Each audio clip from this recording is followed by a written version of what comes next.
Coba kalian jujur sebentar dan bayangkan ini. Pernah nggak kalian mengalami mimpi buruk yang sama berulang kali setiap malam? Sebuah mimpi yang saking nyatanya, pas kalian terbangun dengan napas ngos-ngosan dan keringat dingin, luka dari mimpi itu beneran berbekas di kulit kalian. Kalau pernah, coba komen di bawah sekarang. Apa mimpi paling gila dan nggak masuk akal yang tiba-tiba menembus batas realita kalian? Karena cerita yang akan kita bahas malam ini diawali persis dari sebuah mimpi. Mimpi yang mengundang sesuatu dari luar nalar untuk benar-benar datang mengetuk pintu. Keluarga Baskara baru saja pindah ke rumah itu 2 hari yang lalu. Baskara adalah tipe laki-laki yang sangat rasional. Bagi dia, semua hal di dunia ini ada penjelasan ilmiahnya. Hantu, jin, atau energi negatif. Oh, itu cuma halusinasi otak manusia yang sedang kelelahan atau kurang gizi. Titik. Tapi istrinya, Maya, adalah kebalikannya. Maya sangat sensitif. Dia bisa merasakan perbedaan tekanan udara di sebuah ruangan. Dan anggota keluarga mereka yang terakhir adalah Raka. Anak laki-laki mereka yang baru menginjak usia 7 tahun. Setelah bisnis Baskara hancur berantakan di Jakarta, mereka terpaksa menelan gengsi, meninggalkan rumah nyaman di tengah kota, dan menyewa sebuah rumah tua di sebuah kampung pinggir kota. Daerah ini unik.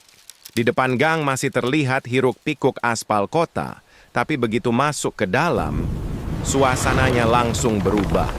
Jalanan tanah, pohon-pohon bambu yang merunduk di pinggir jalan, dan lampu jalan yang kuning redup.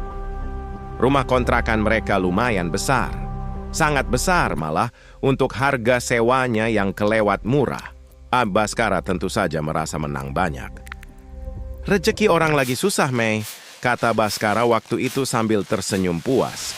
Tapi sejak pertama kali Maya menginjakkan kaki di teras, dia sudah diam. Wajahnya pucat. Ada sesuatu yang menekan dadanya, membuat napasnya terasa berat. Dan sumber dari rasa sesak itu berasal dari belakang rumah. Halaman belakang rumah itu cukup luas, tapi seolah tidak ada kehidupan. Penyebabnya cuma satu. Ada sebuah pohon beringin raksasa yang tumbuh tepat di sudut pekarangan. Akarnya sebesar paha orang dewasa, menjalar liar sampai merusak sebagian fondasi tembok pembatas. Daunnya begitu rimbun dan gelap. Saking rimbunnya, matahari siang bolong yang paling terik pun nggak sanggup menembus sampai ke tanah. Di bawah pohon itu selalu teduh, selalu lembab, dan selalu sunyi. Hari kedua mereka di sana, Baskara sedang membersihkan sisa-sisa daun kering di halaman belakang. Saat itulah dia melihat sesuatu yang aneh. Raka, anak laki-lakinya yang biasanya hiperaktif, berdiri mematung sekitar 2 meter dari batang beringin itu. Raka mendongak ke atas, menatap sela-sela daun yang gelap. Bibirnya komat-kamit pelan, seolah sedang menjawab pertanyaan seseorang. Raka, ngapain di situ, nak? Panggil Baskara. Raka menoleh lambat-lambat. Matanya kosong sebentar, sebelum akhirnya tersenyum seperti biasa. Nggak apa-apa.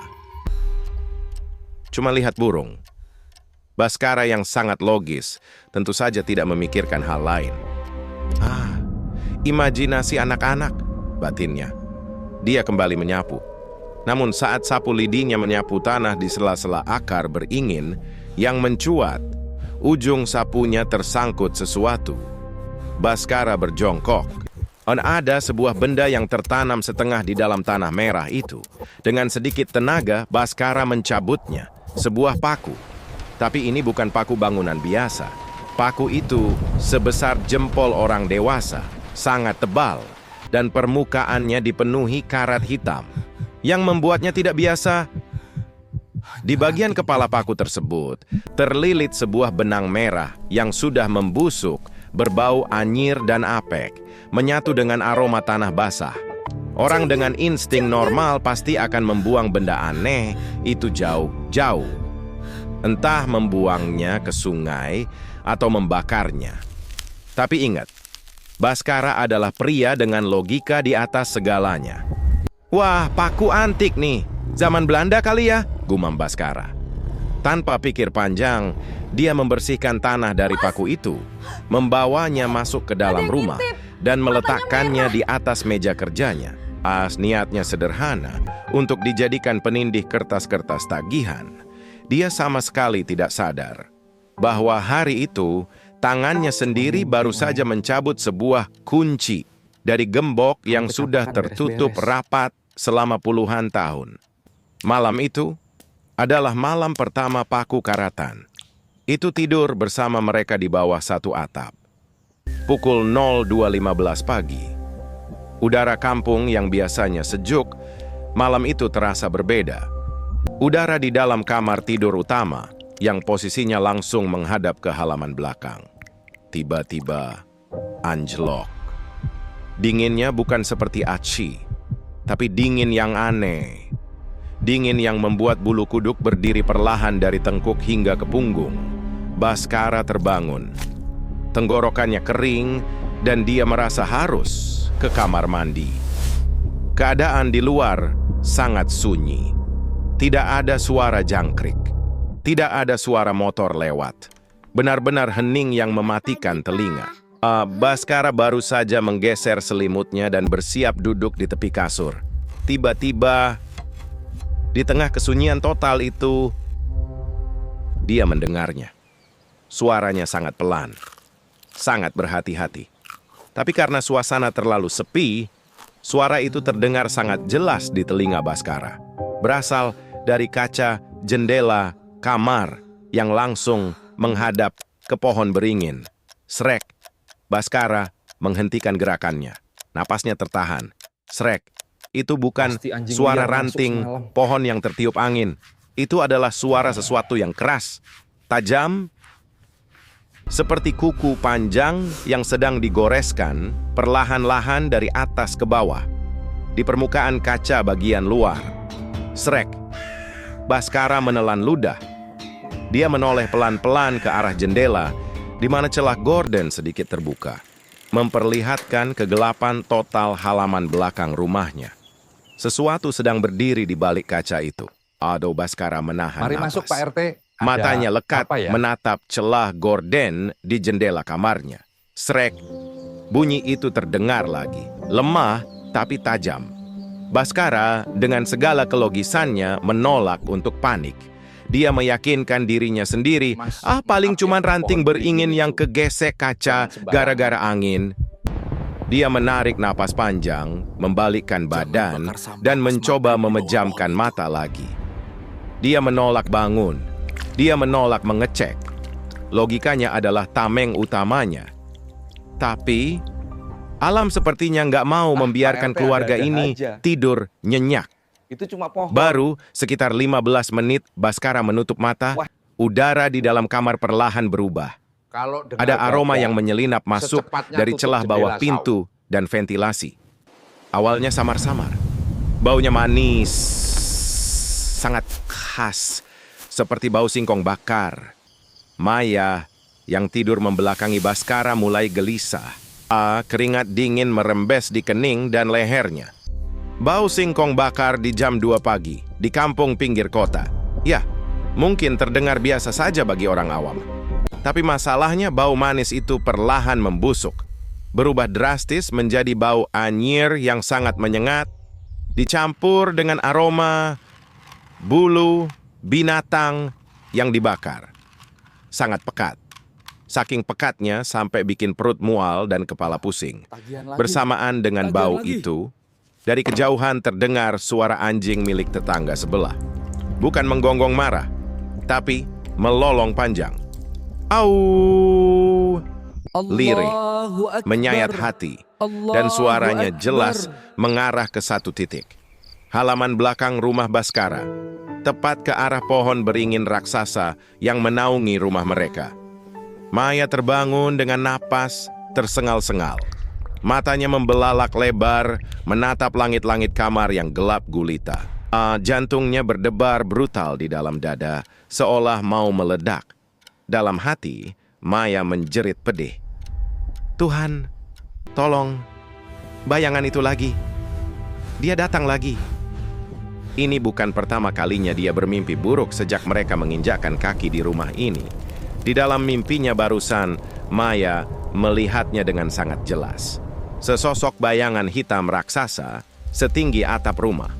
Tubuhnya dipenuhi bulu lebat yang kotor dan menggumpal, meneteskan air berbau lumpur dan darah. Dengar nggak? Makhluk itu berdiri tepat di luar jendela kamar mereka, menunduk, mengintip ke dalam dengan sepasang mata merah menyala sebesar kepalan tangan orang dewasa. Dan dalam mimpi itu, makhluk tersebut menyeringai, memperlihatkan taring kuningnya yang panjang menjuntai. Maya gemetar hebat. Dia mengguncang bahu suaminya cepat. Mas bangun mas. Oh, ada yang nggak beres di luar. Bisiknya dengan suara parau dan gemetar. Baskara mengusap wajahnya kasar. Di dalam kepalanya, dia mulai menggerutu kesal. Orang lagi capek kerja, stres mikirin cicilan utang, malah disuruh mikir yang mistis-mistis. Hadeh, ada apa sih Maikai? Jawab Baskara sedikit ketus. Itu baunya mas. Mas nggak nyium? Terus anjing Pak RT melolong terus dari tadi. Perasaanku nggak enak. Di luar jendela tadi kayak ada yang mengintip. Maya mulai terisak kecil, memeluk tubuhnya sendiri. Baskara membuang napas panjang. Dia duduk, menatap istrinya dengan tatapan rasional andalannya. Mei, dengerin aku. Kamu itu cuma stres gara-gara kita pindah rumah. Kecapekan beres-beres barang. Bau ini, paling tetangga ada yang bakar sampah sembarangan malam-malam, kecampur bangkai tikus mati. Anjing melolong, ya namanya juga hewan. Lihat kucing lewat atau tikus got pasti bunyi. Udah tidur lagi, nggak ada apa-apa di luar sana. Baskara menepuk pundak istrinya sekilas, lalu memaksakan diri kembali berbaring dan menarik selimut. Maya dibiarkan sendiri. Wanita itu hanya bisa memeluk guling erat-erat, menahan tangis dan ketakutan sendirian sampai sinar pagi akhirnya menembus tirai. Pagi harinya, matahari agak mendung.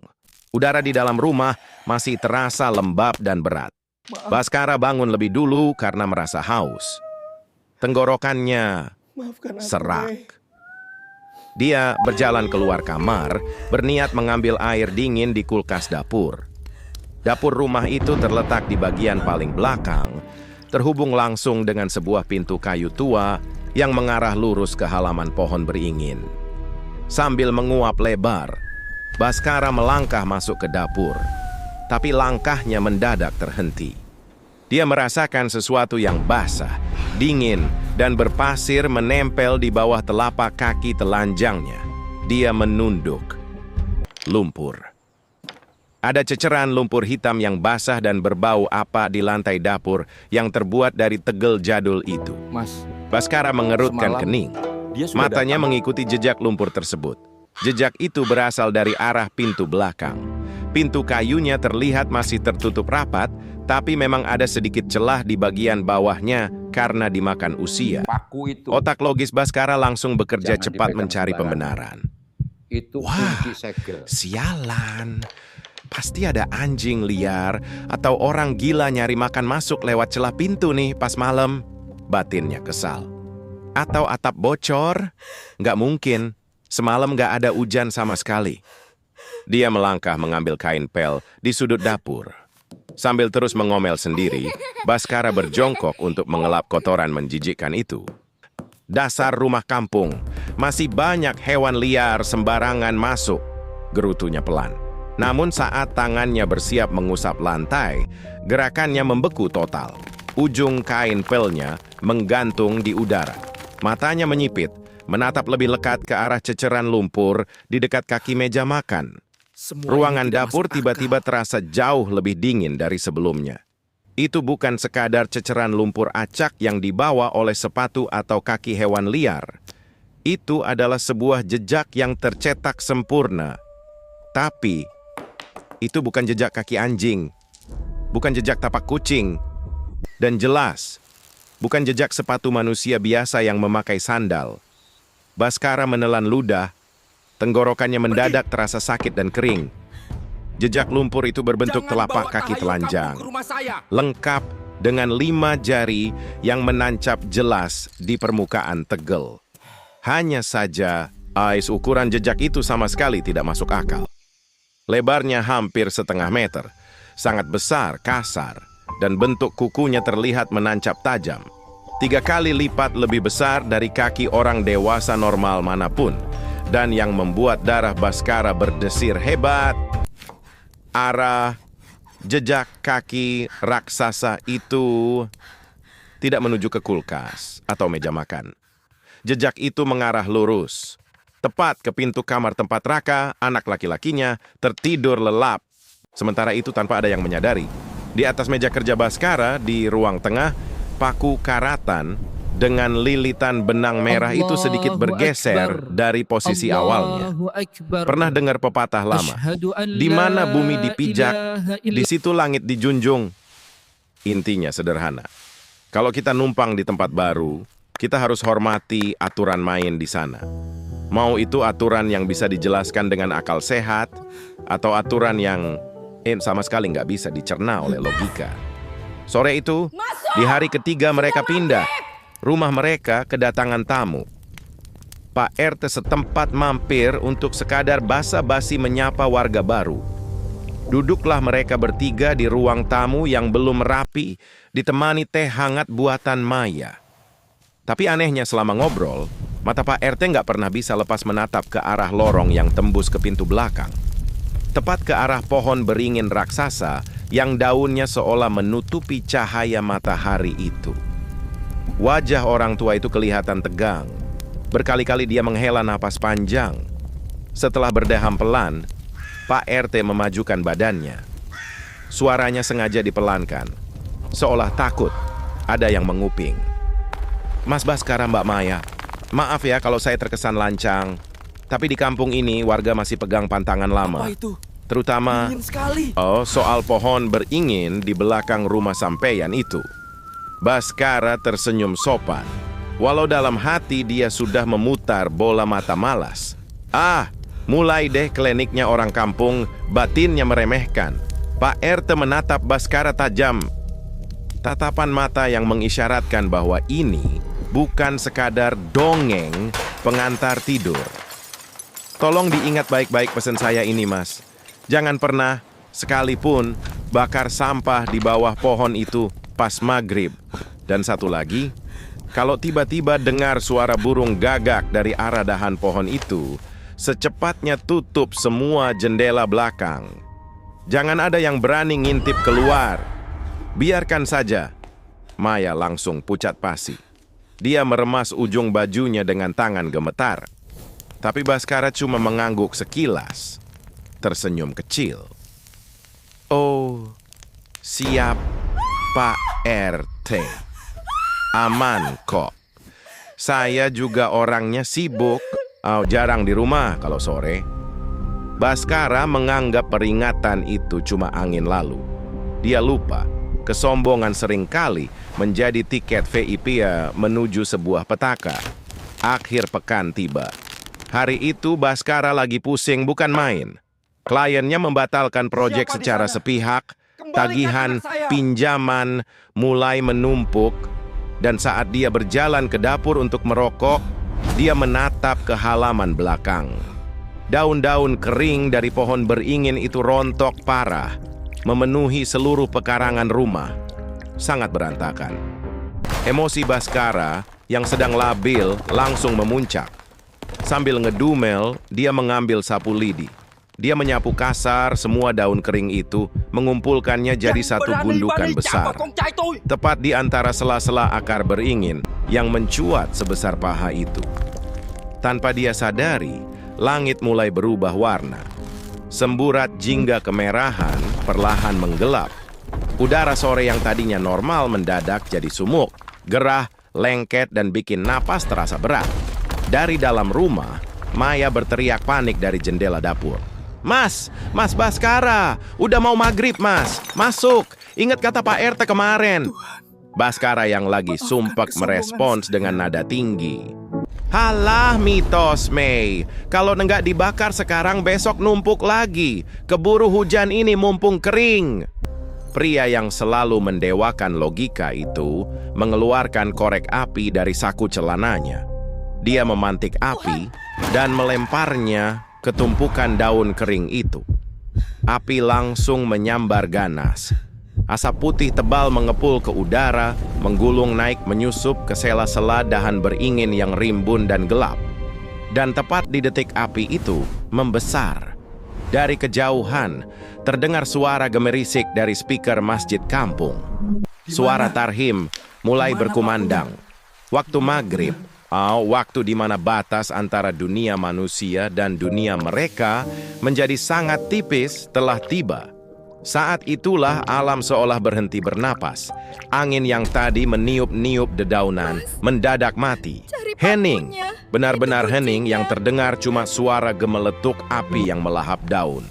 Lalu, dari kegelapan pekat di atas dahan beringin raksasa itu, koa, koa, koa. Suara burung gagak, sangat keras, sangat parau. Suaranya menggema seolah burung itu bertengger tepat setengah meter di atas kepala Baskara. Baskara mendongak. Tidak ada apa-apa selain kegelapan di sela daun. Tapi saat dia menunduk kembali melihat api unggunnya, jantungnya seakan berhenti berdetak sesaat. Api yang tadinya berwarna merah dan oranye terang, perlahan berubah wujud. Warnanya memudar, bergeser cepat menjadi hijau pucat. Tunggu di sini, Mei. Hijau yang sakit dan temaram. Dan anehnya, hawa panas dari api itu hilang sama sekali. Digantikan oleh hawa sedingin es yang langsung menusuk pori-pori kulitnya. Logika Baskara masih berusaha mati-matian mencari pembenaran. Ini pasti reaksi kimia dari getah daun. Nggak mungkin, ini fenomena alam biasa, gumamnya dengan bibir yang mulai bergetar kedinginan. Tiba-tiba, sebuah pusaran angin kencang berhembus. Bukan angin biasa, tapi angin yang membawa bau busuk luar biasa. Campuran bau singkong bakar, lumpur rawa, dan darah kering. Angin itu berhembus sangat kencang dari arah pohon, menghantam bagian belakang rumah. Brak! Dua daun jendela dapur terpelanting terbuka dengan sangat kasar. Kacanya bergetar hebat sampai nyaris pecah. Baskara tersentak kaget. Emosinya masih berusaha menutupi rasa takutnya yang mulai bocor. Sialan! Jendelanya rusak, umpatnya. Dia berlari masuk lewat pintu belakang. Niatnya ingin segera menutup jendela itu sebelum istrinya makin histeris. Dia setengah berlari melewati ruang tengah. Tapi saat melewati meja kerjanya, langkah Baskara terhenti. Kakinya kaku. Matanya menatap kosong ke atas meja. Paku karatan sebesar jempol dengan lilitan benang merah yang dia temukan di akar beringin kemarin. Benda yang dia pakai sembarangan untuk menindih kertas tagihan. Hilang. Paku itu lenyap tak berbekas. Rasa panik yang sesungguhnya kini merayapi tengkuk Baskara. Bulu kuduknya berdiri tegang. Dia buru-buru melangkah cepat ke dapur. Jendela masih terombang-ambing ditiup angin yang membawa bau anyir. Tapi bukan jendela itu yang membuat Baskara membeku. Di atas lantai tegel dapur, tepat di tempat dia mengepel jejak kaki lumpur raksasa kemarin, kini ada sesuatu yang baru. Tes. Tetesan cairan kental berwarna hitam kemerahan jatuh perlahan, mengenai lantai. Tetesan darah yang berbau sangat busuk. Dan dengan tangan gemetar hebat, mata Baskara mengikuti arah jatuhnya tetesan darah tersebut, yang perlahan membentuk sebuah garis jejak lurus di lantai, memanjang dari dapur, mengarah langsung ke dalam kamar tidur Raka yang pintunya sedikit terbuka ke dalam kegelapan. Baskara berdiri kaku di depan pintu kamar anaknya. Sore itu, setelah melihat tetesan darah hitam di lantai dapur, dia langsung menerobos masuk ke kamar Raka dengan jantung mau copot. Tapi anehnya, di dalam sana, Raka sedang tidur siang dengan nyenyak. Nggak ada luka, nggak ada darah. Logika Baskara, yang sebenarnya sudah retak, kembali berusaha menambal dirinya sendiri. Itu cuman air kotor dari genteng bocor kecampur karat. Gumamnya berulang-ulang, mensugesti otaknya sendiri sambil mengepel lantai dapur sore itu. Dia menolak percaya. Kesombongan akal sehatnya masih terlalu tinggi. Hingga akhirnya, malam petaka itu tiba. Pukul 01.45 dini hari, keheningan rumah kontrakan itu pecah oleh jeritan melengking yang menyayat hati. Mas! Mas Baskara! Baskara terlonjak dari kasur. Itu suara Maya. Istrinya itu berdiri di ambang pintu kamar Raka sambil menangis histeris. Menarik-narik rambutnya sendiri. Raka nggak ada, Mas. Raka hilang. Jendelanya kebuka. Jerit Maya. Suaranya parau dan bergetar hebat. Seketika, darah Baskara seolah tersedot habis ke dasar kaki. Dia berlari ke kamar anaknya. Selesai. Kasur Raka kosong. Jendela kamar yang mengarah ke halaman belakang terbuka lebar. Gordennya berkibar tertiup angin malam yang membawa bau busuk, bau singkong bakar campur bangkai.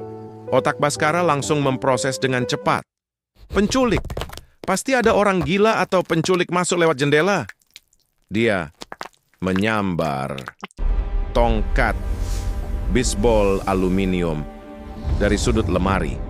Matanya merah karena marah dan panik.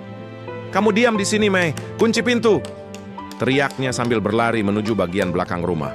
Udara di lorong menuju dapur terasa sangat tidak wajar. Dinginnya bukan main, sampai napas Baskara mengeluarkan uap putih tipis.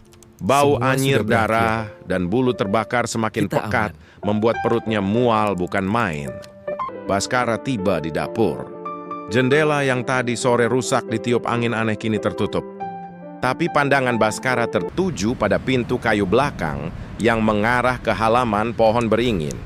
Pintu itu bergetar hebat. Duk, Ayah, duk, lihat. duk. Lampunya jalan terus. Seseorang Cantik atau sekali, sesuatu sedang Seperti mencoba bintang jatuh, mendobraknya. Tapi anehnya slot kunci pintu bagian dalam sudah terbuka. Pintu itu terkunci dari luar.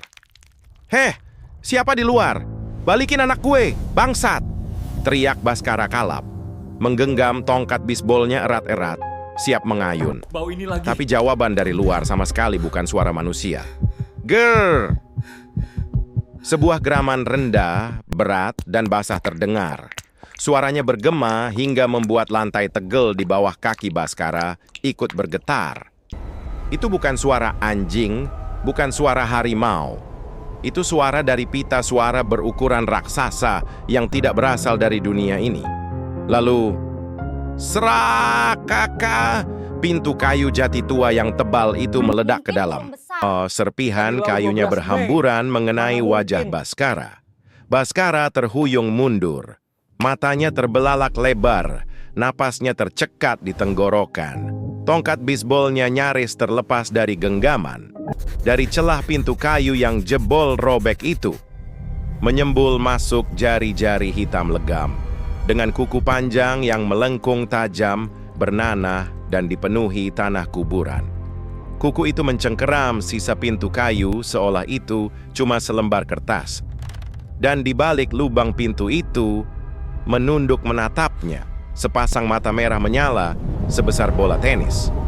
Merah terang, berurat hitam, menatap Baskara dengan penuh kebencian dan kelaparan. Genderuwo. Di detik itu juga, seluruh dunia Baskara runtuh. Tembok logika, sains, dan kesombongan yang dia bangun puluhan tahun hancur, berkeping-keping tak bersisa. Realita menghantamnya dengan sangat brutal. Hal yang selama ini dia anggap mitos kampungan, kini berdiri mendobrak pintu rumahnya. Air mata Baskara menetes tanpa dia sadari. Bukan cuma karena teror yang melumpuhkan sarafnya, tapi karena sebuah penyesalan yang teramat perih mengiris dadanya. Tuhan, apa yang udah aku lakuin? Jerit batinnya hancur lebur. Kesombonganku, kebodohanku bakar sampah pas maghrib. Aku yang ngundang iblis ini. Aku yang ngorbanin anakku sendiri. Rasa bersalah itu jauh lebih menyakitkan daripada ditusuk pisau.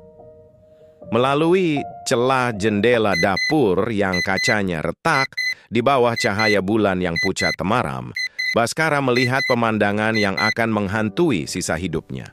Siluet hitam raksasa setinggi 3 meter, dengan tubuh dipenuhi bulu gimbal yang meneteskan lendir, sedang berjalan lambat menuju akar pohon beringin. Dan di dalam gendongan lengan raksasa yang berbulu lebat itu, tubuh kecil Raka terkulai lemas, tak sadarkan diri. Insting seorang ayah akhirnya mengalahkan rasa takut yang paling purba sekalipun. Persetan dengan hantu, persetan dengan logika.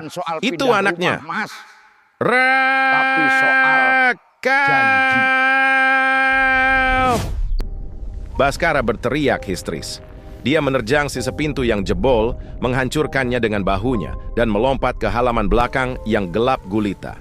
Dia berlari ke setanan, mengangkat tongkat bisbolnya tinggi-tinggi ke arah punggung raksasa hitam itu.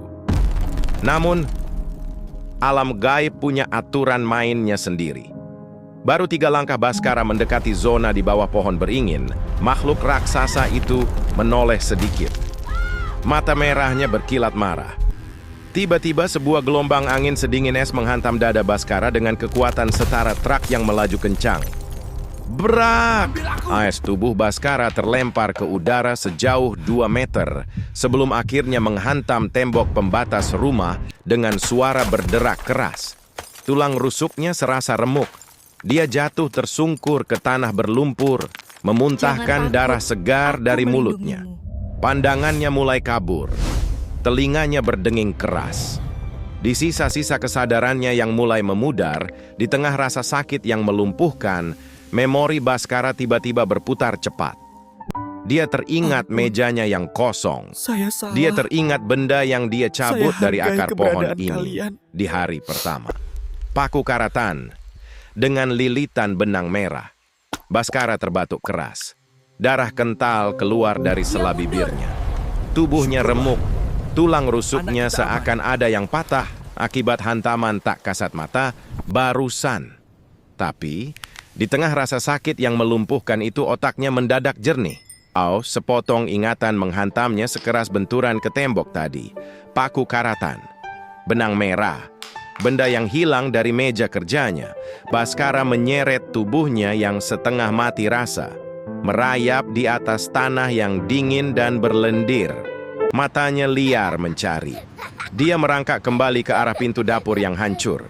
Di sudut ruangan, di bawah pecahan kaca dan puing kayu, ada sesuatu yang memantulkan cahaya bulan yang redup. Benda itu tergeletak di sana. Paku raksasa berkarat dengan lilitan benang merah yang sudah menghitam. Benda yang 2 hari lalu dia anggap barang rongsokan. Kunci segel yang menahan monster itu selama puluhan tahun, yang dengan bodohnya dia cabut dan dia jadikan pajangan di atas meja. Baskara mengertakkan gigi. Dia meraih paku itu. Begitu disentuh, permukaannya terasa sedingin balok es. Di luar sana, siluet hitam raksasa itu perlahan mengangkat tubuh Raka dengan sebelah tangannya yang berbulu lebat. Makhluk itu melangkah mundur, mendekati batang utama beringin, seolah bersiap menelan anak kecil tak berdaya itu ke dalam dimensi gelap di balik akar-akar tua. Ini bukan waktunya sok pahlawan dengan otot. Ini waktunya membunuh kesombongan. Camilannya sudah siap. Baskara memaksakan diri berdiri, mengabaikan rasa sakit yang merobek dadanya. Dia berlari tertatih ke arah pohon beringin. Tongkat bisbol aluminiumnya dia biarkan tergeletak di tanah.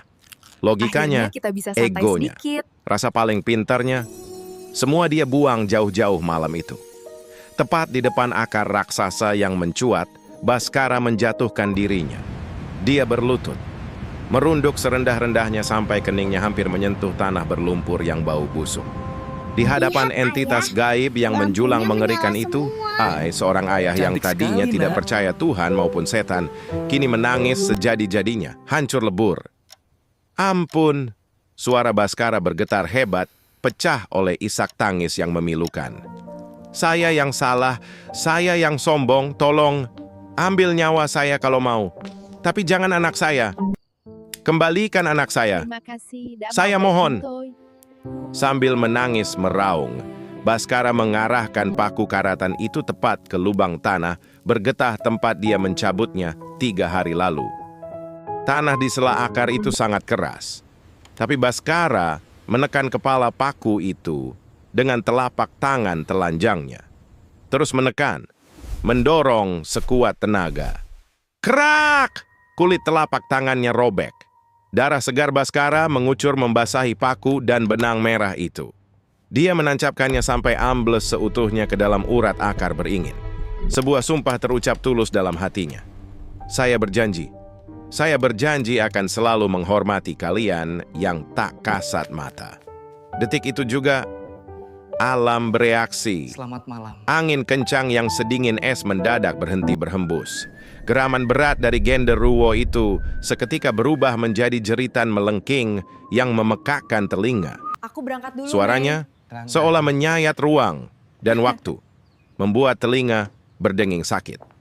Baskara memejamkan mata, rapat-rapat sambil menutupi kepalanya dengan kedua tangan. Lalu, hening, sangat hening.